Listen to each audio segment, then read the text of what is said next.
మన రక్షకుడైన ప్రభు అయిన యేసుక్రీస్తు యొక్క నామమున గడ్డమనుగులో ఉన్నటువంటి క్రీస్తు సంఘానికి బెంగళూరులో ఉన్నటువంటి క్రీస్తు సంఘముల ద్వారా వందనములు శుభములు తెలియచేయచ్చు ఉన్నాను.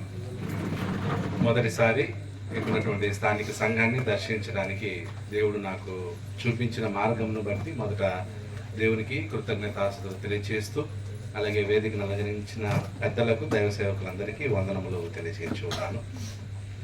సో నా గురించి సోదరులు రమేష్ గారు పరిచయం చేశారు కాబట్టి నా గురించి నేను చెప్పుకోవడం ఇంకా ఎక్కువ వద్దు, సమయం కూడా మరి ఎక్కువైపోయింది కాబట్టి దేవుని వాక్యాన్ని మనం ఆలోచించడానికి ప్రయత్నం చేద్దామండి. ఈ యొక్క కూడికల యొక్క ముఖ్యాంశం దేవుని సంఘము మరియు దేవుని మహిమ. దేవుని సంఘము మరియు దేవుని యొక్క మహిమ అనే అంశాన్ని గురించి మరి థీమ్ ఉంది కాబట్టి అదే అంశాన్ని గురించి మనం ఆలోచించడానికి ప్రయత్నించుదాం. నేను కొన్ని ప్రశ్నలు అడుగుతాను, మీరిచ్చే సమాధానాన్ని బట్టి నేను కూడా మరి వాక్యం చెప్పడం జరుగుతుంది. దేవునికి మహిమ భూమి మీద మరి ఎక్కడ కలగాలని దేవుడు ఆలోచించాడు. దేవునికి ఈ భూమి అందంతటిలో దేని ద్వారా మహిమ రావాలని ఆయన కోరుకున్నాడు. ఓకే, సంఘము ద్వారా డైరెక్ట్గా చెప్పేశారు మీరు. సంఘము కంటే ముందు మనిషి ద్వారా. సో మనుషుల ద్వారా దేవునికి ఏం కావాలని కోరుకున్నాడు? మహిమ. అందుకే దేవుడు మనుషులను సృజించాడు. యెషయా గ్రంథంలో మనం చూస్తాం ఆ విషయం కదా. బుద్ధిగంతములు ఉన్నటువంటి నా కుమారులను కుమార్తెలను తెప్పించండి, నా మహిమ నిమిత్తం నేను వారిని ఏం చేశాను? సృజించాను అని అక్కడ మనం చూస్తాం. సో కాబట్టి దేవుడు ఈ భూమి మీద మనుషులను సృజించడానికి గల కారణం ఏంటన్నమాట? దేవునికి ఏం రావాలి? మహిమ రావాలి. ఎలా రావాలి మహిమ? ఎప్పుడు దేవునికి మహిమ వస్తుంది? ఎప్పుడు మనుషుల ద్వారా దేవునికి మహిమ కలుగుతుంది? దేవుడు మనుషులను సృష్టించిందే ఎందుకు? ఆయనకు మహిమ రావటం కొరకు. మరి దేవునికి మహిమ ఎలా వస్తుంది? దేవునికి మహిమ ఎలా వస్తుంది?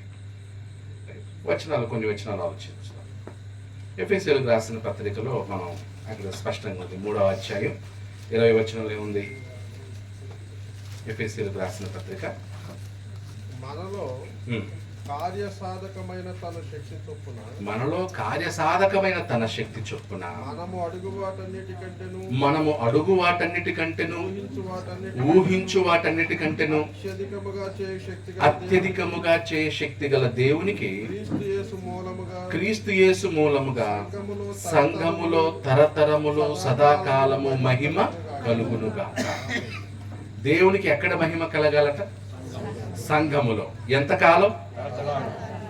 సదాకాలం. ఎన్ని తరాలు? తరతరములు సదాకాలం. అంటే తరతరాలు దేవునికి మహిమ కావాలి, సదాకాలము దేవునికి మహిమ కలగాలి. ఎక్కడ? సంఘములో. అంటే క్రొత్త నిబంధనలో దేవునికి మహిమ ఎక్కడి నుంచి వెళ్ళాలి? సంఘములో నుంచి వెళ్ళాలి. సంఘం స్థాపించక మునుపు దేవునికి మహిమ ఎలా వెళ్ళేది? సంఘం స్థాపించక మునుపు అంటే క్రొత్త నిబంధన ప్రారంభం కాక మునుపు దేవునికి మహిమ వెళ్ళేదా? దేవుడు కోరుకున్న మహిమ వెళ్ళలేదు. అందుకే ఆయన సంఘాన్ని భూమి మీద స్థాపించడం జరిగింది. ఎందుకంటే మనకి ఇశ్రాయేలీల గురించి మీరు చదివి ఉంటారు. న్యాయాధిపతుల గ్రంథం చదివినా, చరిత్ర పుస్తకాలు చదివితే ఇశ్రాయేలీలు దేవుణ్ణి ఎక్కువ సంతోష పెట్టారా, ఎక్కువ బాధ పెట్టారా? దేవుణ్ణి ఎక్కువగా బాధ పెట్టిన సందర్భాలే ఉన్నాయి. అందుకే 6 లక్షల పైచిలుకు ప్రజలు ఐగుప్తు నుండి బయలుదేరి వస్తే కనానుకి ప్రవేశించిన వారు ఎంతమంది? ఇద్దరే. వాస్తవానికి దేవుని ప్లాన్లో అందరూ వెళ్ళాలి, కానీ ఎంతమంది వెళ్ళగలిగారు? ఇద్దరు మాత్రమే. అంటే దేవుణ్ణి ఎంతమంది మహిమపరిచారు? ఇద్దరు మాత్రమే దేవునికి మహిమ తీసుకొచ్చారు. 40 సంవత్సరాల కాలంలో దేవునికి మహిమ కలిగింది ఎంతమంది ద్వారా? ఇద్దరి ద్వారానే దేవునికి మహిమ కలిగింది. ఎవరు వారు? యెహోషువ, కాలేబు. సో కాబట్టి పాత నిబంధన చరిత్రలో అనేక సంవత్సరాలు దేవునికి మహిమ లేదు, దేవునికి మహిమ కలగలేదు. అందుకే దేవుడు ఆత్మ సంబంధమైనటువంటి రాజ్యం ఆత్మ సంబంధమైన రాజ్యాన్ని దేవుడు స్థాపించాలనుకున్నాడు. ఎందుకంటే శరీర సంబంధమైన రాజ్యం సమూయేలు కాలం దగ్గరకు వచ్చేసరికి, న్యాయాధిపతుల కాలం తర్వాత సమూయేలు కాలం దగ్గరకు వచ్చేసరికి ప్రజలు ఏమడిగారు? మాకు ఒక రాజు కావాలి. అప్పుడు దేవుడు అన్నాడు, వారు నన్ను తిరస్కరించారు, తమ్మును ఏలనీయకుండా నన్ను తిరస్కరించారు, కాబట్టి వారు కోరుకున్నట్లుగానే సకల దేశ మర్యాద చొప్పున వారికి ఏం చేయి, రాజుని నియమించారు. అప్పుడు దేవుడి రాజ్యం వెళ్ళిపోయి ఏ రాజ్యం వచ్చింది? మానవుల రాజ్యం వచ్చింది. అప్పటి వరకు దేవుడే వారికి రాజు, ఇశ్రాయేలులకి దేవుడే వారిని పరిపాలించాడు. కానీ మొదటిసారి ఇశ్రాయేలులు ఏం చేశారంటే, దేవుని ప్రజలు మాకు ఎవరు కావాలి రాజుగా? దేవుడు వద్దు, మాకు ఎవరు కావాలి? మనిషి లాంటి కావాలి. అప్పుడు దేవుడు ఏమనంటే, సరే వారు కోరుకున్నట్లుగానే వారికి ఎవరిని ఇవ్వండి? సౌలు. అప్పుడు సౌలు రాజు అయ్యాడు, ఆ తర్వాత దావీదు రాజు అయ్యాడు, ఆ తర్వాత సొలొమోను రాజు. ముగ్గురు కూడా 40 సంవత్సరాలు పరిపాలించారు, 120 సంవత్సరాలు ఐక్యరాజ్యం. ఆ తర్వాత రాజ్యం ఏమైంది? విడిపోయింది. 10 గోత్రాలు ఒకవైపు, 2 గోత్రాలు ఒకవైపు. ఆ 2 గోత్రాల వారిని ఏమన్నారు? యూదా రాజ్యం. ఇక ఈ 10 గోత్రాలు కనుమరుగైపోయాయి. 12 గోత్రాలు 10 గోత్రాలు దేవునికి నమ్మకంగా లేరు, వాళ్ళు ఇంకా ఏమయ్యారో తెలియదు. ఇక మిగిలిన ఎన్ని గోత్రాలు? వారిని ఏమన్నారు? యూదా రాజ్యం. ఆ రాజ్యం శేషము, ఆ రాజ్యానికి దేవుడు వాగ్దానం చేశాడు, మీరు బబులోనికి వెళ్తారు, మళ్ళీ తిరిగి వస్తారు. సో వాళ్ళు బబులోనికి వెళ్ళారు, తిరిగి వచ్చారు. తిరిగి వచ్చిన తర్వాత వాళ్ళకి ఎవరు లేరు? రాజు లేడు. రాజ్యం లేదు. రాజు లేడు, రాజ్యం లేదు. అప్పుడు దేవుడు ఒక వాగ్దానం చేశాడు దానియేలు ద్వారా. వీరు బబులోను ఉండగానే దానియేలుతో ఒక వాగ్దానం చేశాడు. ఏమని? ఆ రాజుల కాలంలో దేవుడు, పరలోకమందున్న దేవుడు ఒక రాజ్యమును స్థాపించును. ఆ రాజ్యం ఎటువంటిది కాదు? మనుషుల రాజ్యం వంటిది కాదు. ఆ రాజ్యము ఎన్నటికీ నాశనము కాదు, ఎన్నటికీ అది నాశనం అవ్వదు, ఎప్పుడు నిలిచే రాజ్యం, శాశ్వతంగా ఉండే రాజ్యం అని వాగ్దానం చేశాడు. ఆ రాజ్యమే ఏ రాజ్యం? ఆ రాజ్యమే ఏ రాజ్యం? పరలోక రాజ్యం. ఏ రాజ్యం అది? పరలోక రాజ్యం. ఆ పరలోక రాజ్యమును గురించి మొట్టమొదటిగా ప్రకటించిన వాడెవరు? బాప్టిజం ఇచ్చే యోహాను. గుడ్ అమ్మా, మంచిది. ఎంత ఎవరు చెప్పారమ్మా? మీరు చెప్పారు. బాప్టిజం ఇచ్చే యోహాను ఏమని ప్రకటించాడు? పరలోక రాజ్యము సమీపముగా ఉన్నది, మారు మనసు. ఆ తర్వాత నెక్స్ట్ ఇంకొకరు ప్రకటించారు పరలోక రాజ్యాన్ని గురించి. ఎవరు? యేసు ప్రభువు ప్రకటించారు. ఆయన కూడా ఏమని ప్రకటించారు? పరలోక రాజ్యం సమీపంగా ఉంది, మీరు మారు మనసు. అంటే ఏ రాజ్యం అది? పరలోక రాజ్యం. భూ సంబంధమైన రాజ్యం కాదు, పరలోక సంబంధమైన రాజ్యము ఎక్కడికి రాబోతుంది? భూమిదికి రాబోతుంది. అది దగ్గరలో ఉంది, సమీపంలో ఉంది అని అన్నాడు. అందుకే పిలాతు అడిగాడు, వారు యేసుక్రీస్తు మీద నింద మోపి, ఇతను మాకు రాజు అని చెప్పుకుంటున్నాడు, యాక్చువల్గా మాకు రాజు ఎవరు? కైసరు. ఇతను మాకు రాజు కాదు, ఈ యేసు అనేవాడు మాకు రాజు కాదు. కానీ ఏమని చెప్తున్నాడు? ఇతను ఏమని ప్రకటిస్తున్నాడు? రాజు అని చెప్పుకుంటాడు. మాకెవరండి ఇతను రాజు? కైసరు కదా మాకు రాజు, అందుకని ఇతను సిలువ వేసి చంపేయండి అన్నారు. అప్పుడు పిలాతు అడిగాడు యేసు ప్రభుని, ఏమని అడిగాడు? నువ్వు రాజువా? దానికి యేసు ప్రభు సమాధానం ఏంటి అంటే, నేను రాజునే, అయితే నా రాజ్యము ఇహ సంబంధమైనది. అప్పుడు ఏ రాజ్యం అది? పరలోక సంబంధమైన రాజ్యం. అంటే దేవుడు భూమి మీద స్థాపిస్తానన్నటువంటి రాజ్యము భూ సంబంధమైనది కాదు, పరలోక సంబంధమైన రాజ్యాన్ని ఎక్కడికి తీసుకురాబోతున్నాడు? భూమికి తీసుకురాబోతున్నాడు. ఆ రాజ్యానికి నేను ఎవరిని? రాజునని యేసు చెప్పాడు. ఆ రాజ్యమే ఏది ఈరోజు? గుడ్. ఆ రాజ్యం ఏదన్నమాట? సంఘము. సో రాజ్యము సంఘము రెండు ఒకటే. ఎందుకంటే రాజ్యం అన్నా ప్రజలే, సంఘం అన్నా అంతే. సంఘం అంటే ఎవరు? సంఘం అనగానేమి? సంఘం అంటే ఎవరండి? 1వ అధ్యాయం, 1 కొరింథీ 1వ అధ్యాయం 2వ వచనంలో సంఘం యొక్క డెఫినేషన్ ఉంది. అక్కడ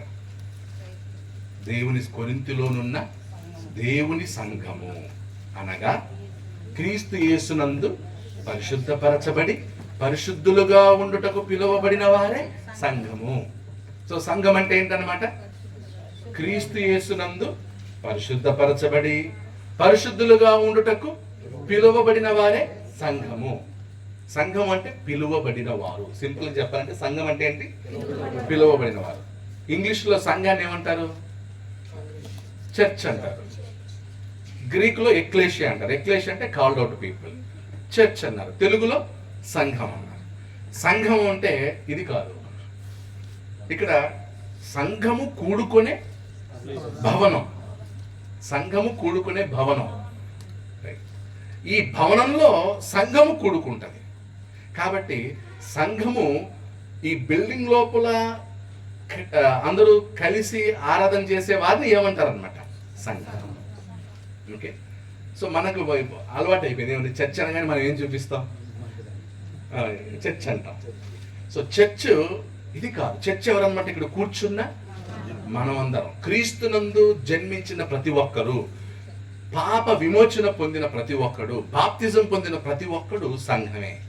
ఎందుకంటే బాప్తిజం పొందిన వాళ్ళు చీకటిలో నుండి వెలుగులోనికి పిలువబడ్డారు, పాపము నుండి రక్షణలోకి పిలువబడినటువంటి వారు. ఆ సంఘమే దేవుని రాజ్యం, ఆ సంఘమే పరలోక రాజ్యం. ఇప్పుడు ఆ పరలోక రాజ్యం అసలు భూమి మీదకి ఎందుకు తీసుకురావాలనిపించింది దేవునికి? పరలోక రాజ్యం సమీపంగా ఉంది అన్నాడు యోహాను చెప్పాడు, అలాగే ప్రభు చెప్పారు. ఎందుకు పరలోక రాజ్యం భూమి మీదకి రావాలి? ఎందుకు పరలోక రాజ్యం భూమి మీద? దేవుని ఎప్పుడు, ఎట్లా, అది ఎలా? అది పరలోక రాజ్యం భూమి మీదకి వస్తే దేవునికి ఎలా మహిమ వస్తుంది? యేసుక్రీస్తు యొక్క ప్రార్థనలో మనకు ఆ విషయం తెలుస్తుంది. యేసు ప్రభు వారు ప్రార్థన చేశారు. ఎక్కడ?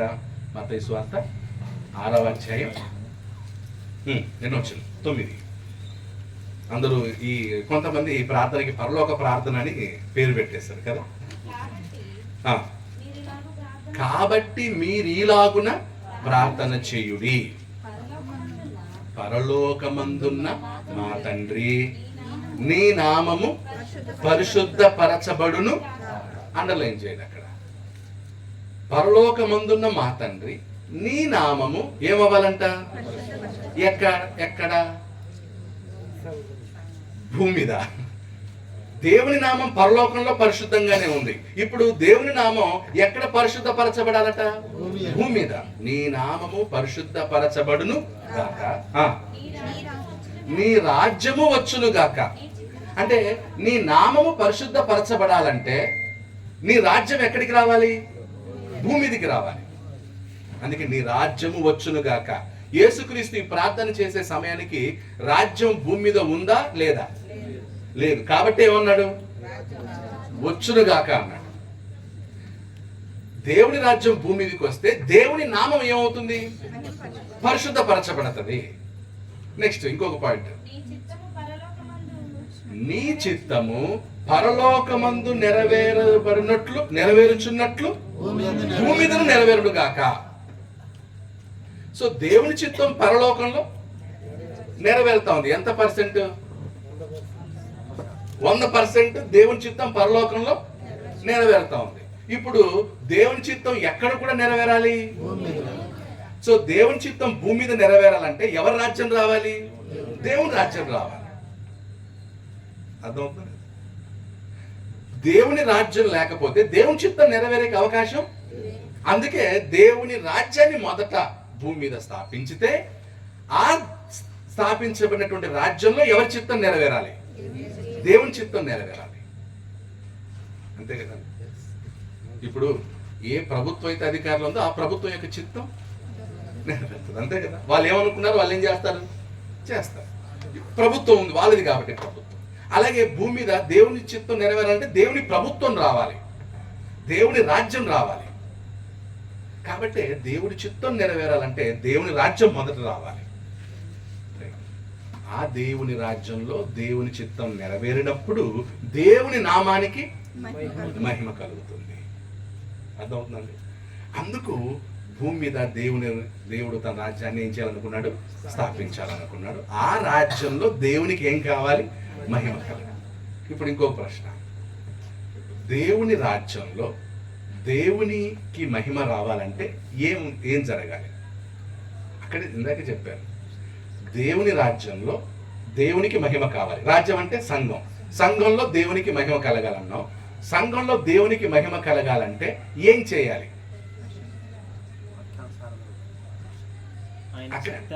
ఆయన చిత్తాన్ని నెరవేర్చాలి. అప్పుడు సంఘములో దేవునికి మహిమ రావాలంటే సంఘమంతయు ఏం చేయాలి? ఆయన చిత్తాన్ని నెరవేర్చాలి.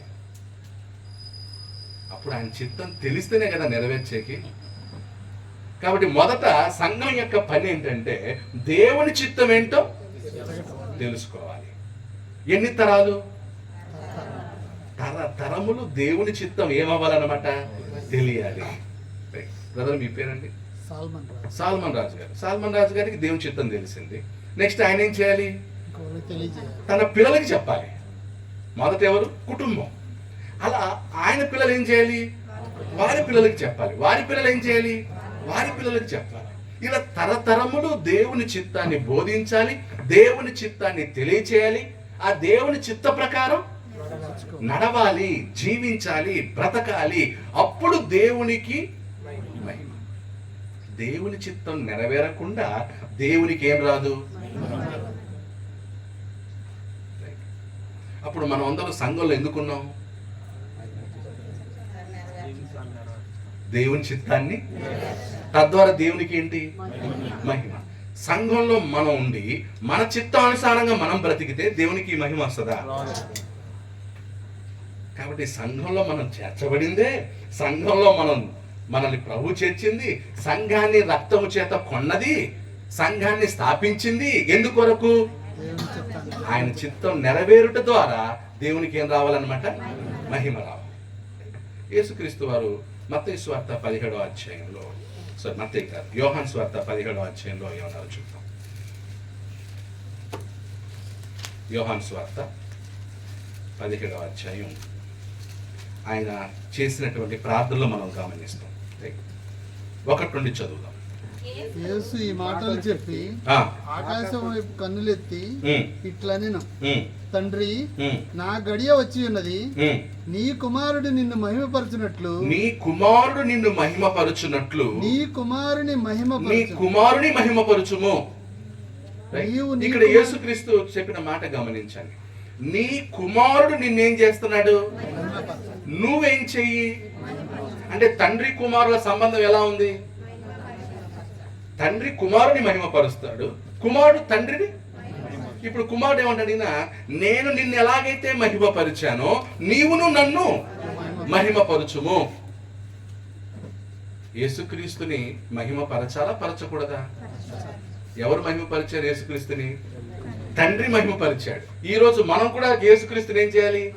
మహిమపరచాలి. ఈరోజు కొంతమంది క్రీస్తు సంఘంలోనే అబద్ధ బోధ చేస్తున్నారు. యేసుక్రీస్తుని ఆరాధించకూడదు, యేసుక్రీస్తు దేవుడు కాదు, యేసుక్రీస్తుకి పాటలు పాడకూడదు అనే తప్పుడు బోధ బోధిస్తున్నారు. అది ఎక్కువ ఆంధ్రాలోనే జరుగుతుంది. ఎస్పెషల్లీ మీకు విని ఉంటారు, తెలిసి ఉంటుంది. తండ్రే క్రీస్తుని మహిమపరిచినప్పుడు ఆఫ్టర్ ఆల్ నువ్వు నేనెంత? యేసుక్రీస్తు ఇక్కడ డిమాండ్ చేస్తున్నాడా, రిక్వెస్ట్ చేస్తున్నాడా? ఇట్ ఈస్ వాళ్ళ మధ్యలో జరిగేది ఇది, తరచూ జరిగేది ఏంటి? కుమారుడు తండ్రిని మహిమపరుస్తాడు, తండ్రి కుమారుని మహిమపరుస్తాడు. వారిద్దరు ఒకరినొకరు ఏం చేసుకుంటున్నారు? మహిమపరుచుకుంటున్నారు. అర్థమవుతుందా లేదు? సో ఇక్కడ యేసుక్రీస్తు కూడా అదే అంటున్నాడు. మళ్ళీ చదువు ముందుకి. నీవు నీ కుమారునికి ఇచ్చిన వారికి అందరికీ ఆయన నిత్యజీవం అనుగ్రహించినట్లు సర్వ శరీరుల మీదను ఆయనకు అధికారం ఇచ్చితివి. ఎవరికి? యేసుక్రీస్తుకి. ఈరోజు సర్వ శరీరుల మీద అధికారి ఎవరు? యేసుక్రీస్తు. ఈరోజు ఎవరైతే యేసుక్రీస్తు దేవుడు కాదంటున్నాడో వానికి కూడా అధికారి ఎవరు? వాడు అనొచ్చు ఏమని, నాకు దేవుడు కాదు అనొచ్చు, కానీ నీకు కూడా ప్రభు ఎవరు? ఆయన అధికారి. నీకు అధికారికి ఏం చేయాలి? నువ్వు లోబడాలి. అధికారికి నువ్వేం చేయాలి? సెల్యూట్ కొట్టాలి అధికారికి. నేను తండ్రికి సెల్యూట్ కొడతా, కుమారుడికి నేను సెల్యూట్ కొట్టానంటే ఎత్తి నరకంలో పడేస్తాడు. ఎందుకంటే కుమారుని గణపరచని వాడు తండ్రిని గణపరచలేడు. కుమారుడు దేవుడు కాదన్నావంటే కుమారుని నువ్వు గణపరుస్తున్నావా, తగ్గిస్తున్నావా? అంతే కదమ్మా. అప్పుడు తండ్రి ఏం చేస్తాడు? ప్రభువా, నేను నిన్ను గణపరచడానికి నీ కుమారుడు దేవుడు కాదని చెప్పినాను ప్రభు అంటే ఒప్పుకుంటాడా? తీసి నరకం లేస్తాడు.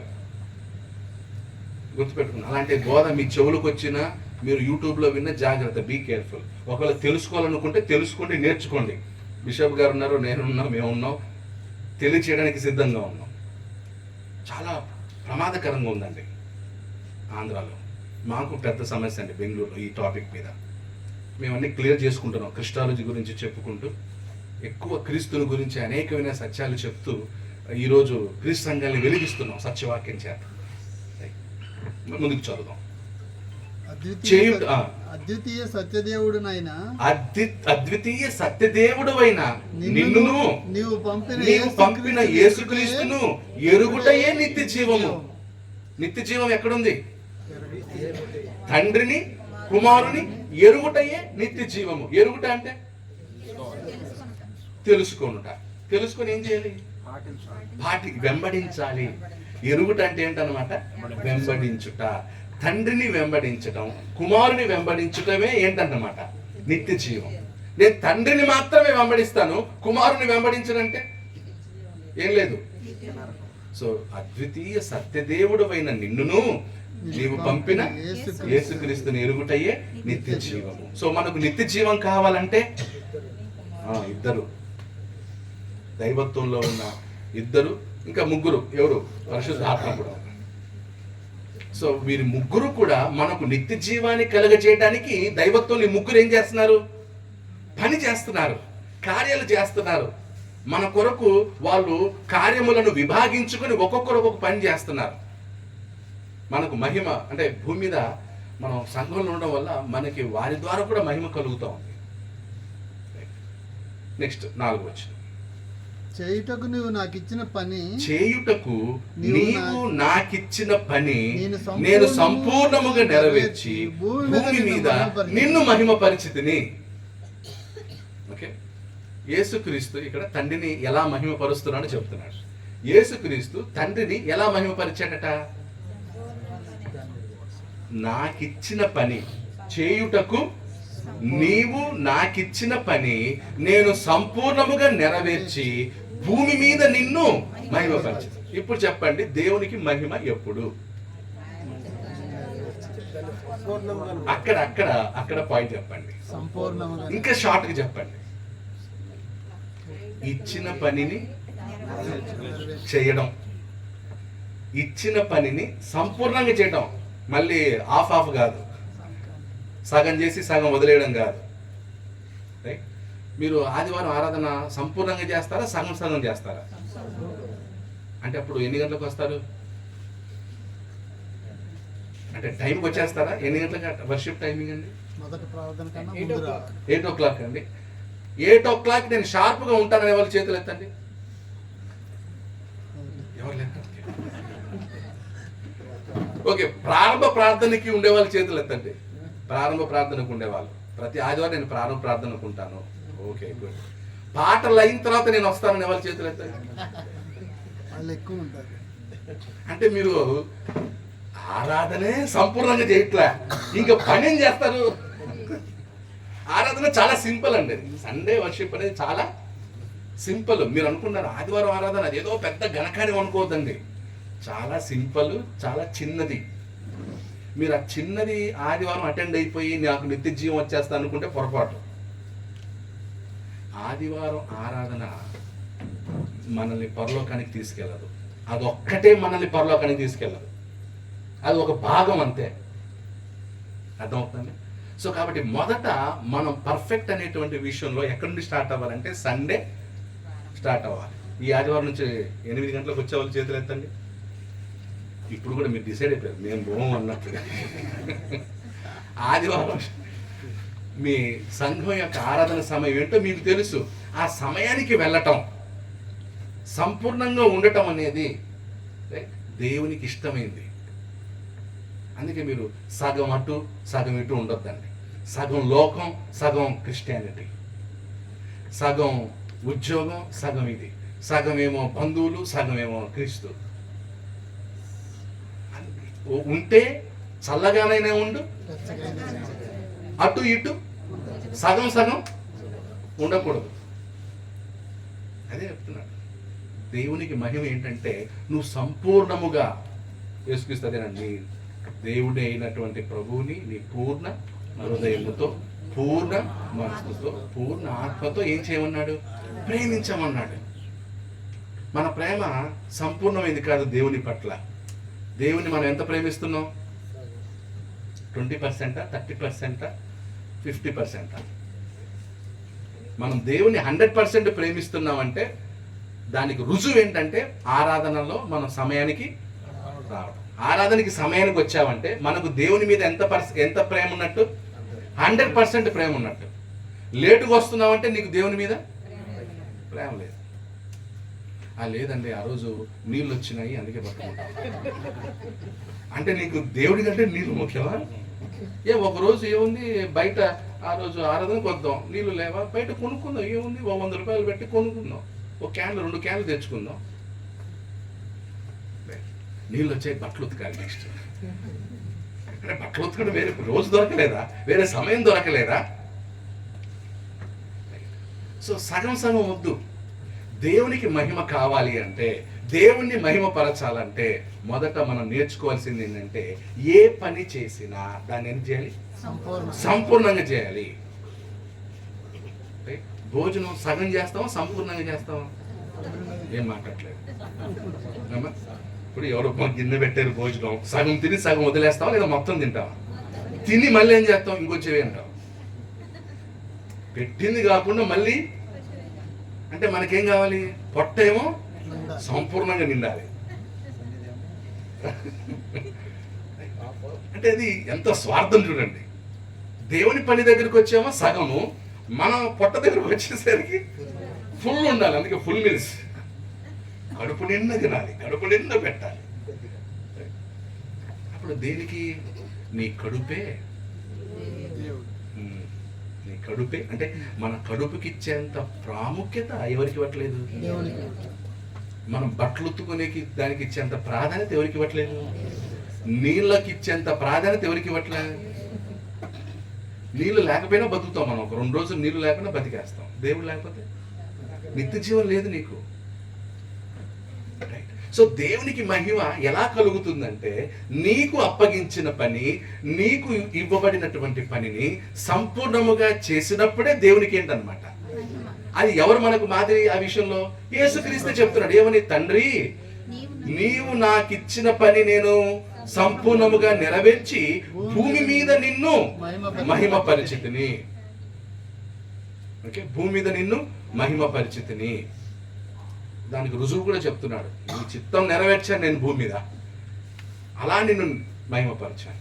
సో ఈరోజు దేవునికి మహిమ కావాలంటే నంబర్ 1 దేవుని చిత్తాన్ని నెరవేర్చాలి. దేవుని చిత్తాన్ని నెరవేర్చడం ఏంటంటే మనకి ఇవ్వబడినటువంటి పనిని మనం ఏం చేయాలి? సంపూర్ణంగా నెరవేర్చాలి. అప్పుడు దేవుని చిత్తం నెరవేరినట్లు తద్వారా దేవునికి ఏమొస్తుంది?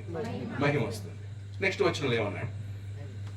తండ్రి, లోకము పుట్టక మునుపు నీ యొద్ద నాకు ఏ మహిమ ఉండెనో ఆ మహిమతో నన్ను ఇప్పుడు నీ యొద్ద మహిమ పరుచుము. అంటే ఆయనకు అధికారం ఉంది. ఎవరికి? ఇలా అడగడానికి యేసుక్రీస్తుకి అధికారం ఉందా లేదా? మనకుంది అధికారం? మనకు అసలు ప్రార్థనలు అడిగే అధికారం ఉందా మనకి? ఎందుకు? మనం ఆయన పని చేయట్లేదు. ఒకవేళ చేసినా ఎలా చేస్తున్నాం? సంపూర్ణంగా చేయట్లే. ఒకవేళ చేసినా ఎలా చేస్తున్నాం? ప్రేమతో చేయట్లే. అర్థమవుతుందండి? ఒకవేళ ఎవరైనా చర్చి బిల్డింగ్ లో క్లీనింగ్ చేయాలన్నా కూడా ఎప్పుడు మాకే చెప్తారు, వాళ్ళు లేదా మేమే చేయాలా, మాకే చెప్తారు.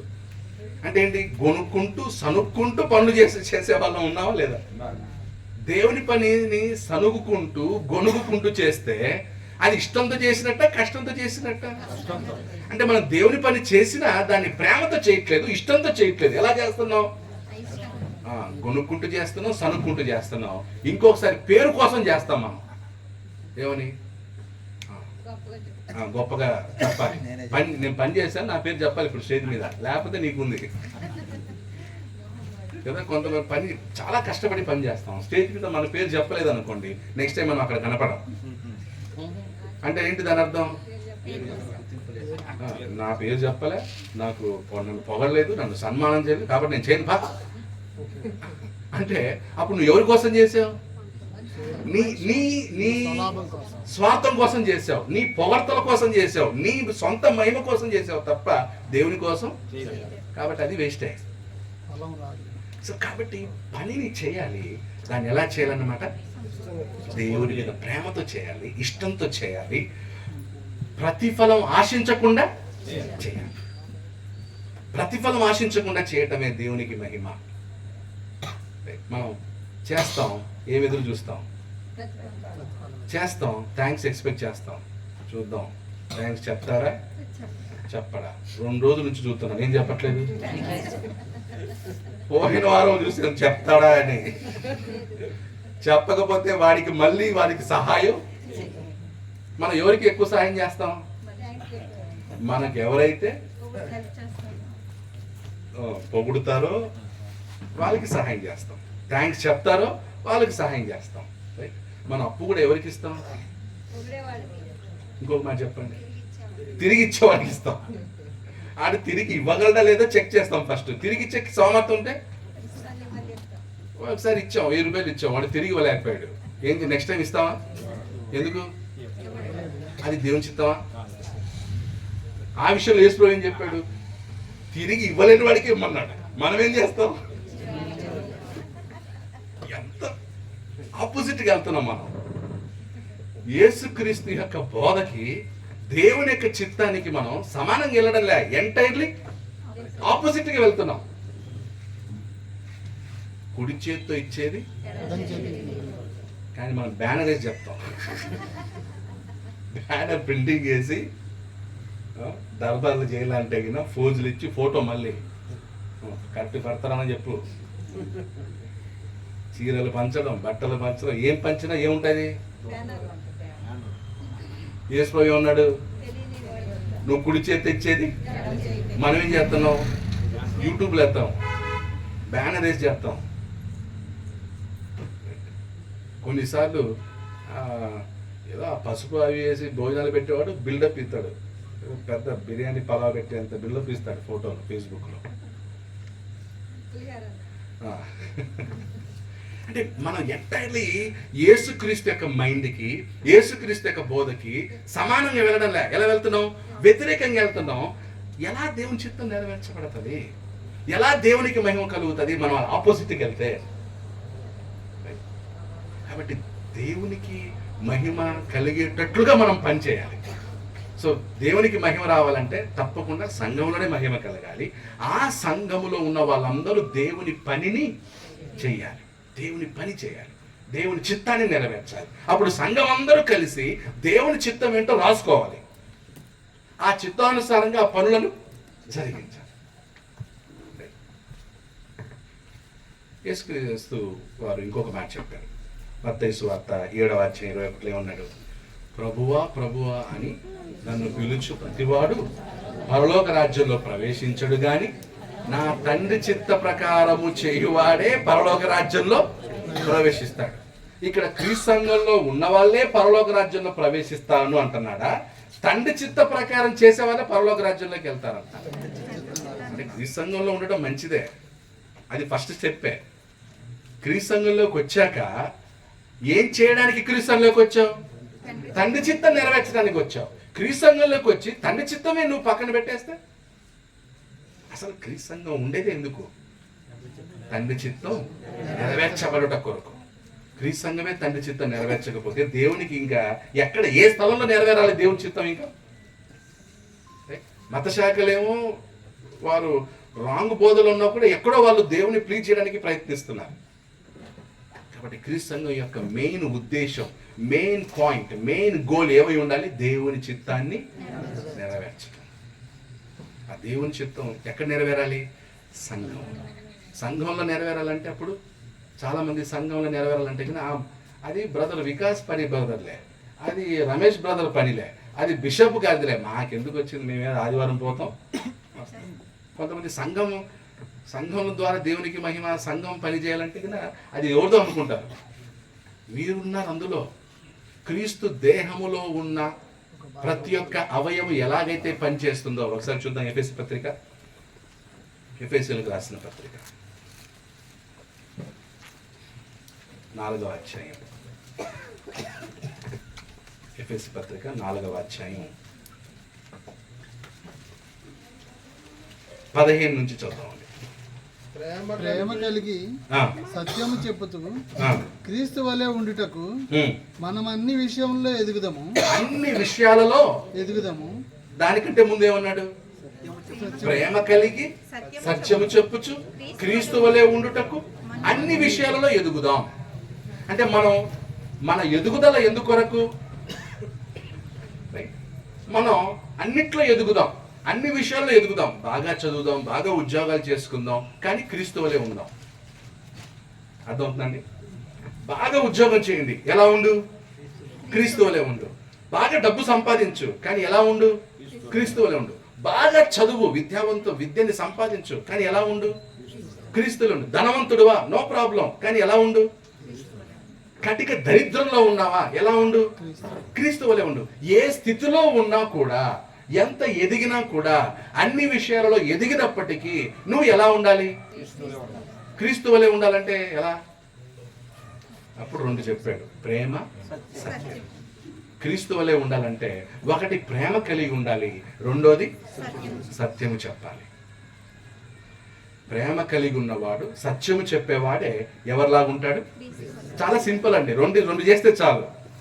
ఒకటి ప్రేమ, రెండోది సులభమా కష్టమమ్మా? నేను మాట్లాడలేదు. ప్రేమ కలిగి ఉండటం కష్టమా సులభమా? కష్టమా సులభమా? సులభమేనా? ఏం మాట్లాడలేదు. సత్యం చెప్పడం అంటే అబద్ధం ఆడకూడదు. సత్యం చెప్పడం అంటే ఏంటి? అబద్ధం ఆడు. ఈ వారంలో ఒక్క అబద్ధం ఆడు నేను ఆడలేదని వాళ్ళ చేతులు ఎత్తండి. ఒక అబద్ధం ఆడలేదమ్మా బ్రదర్, కరెక్టేనా?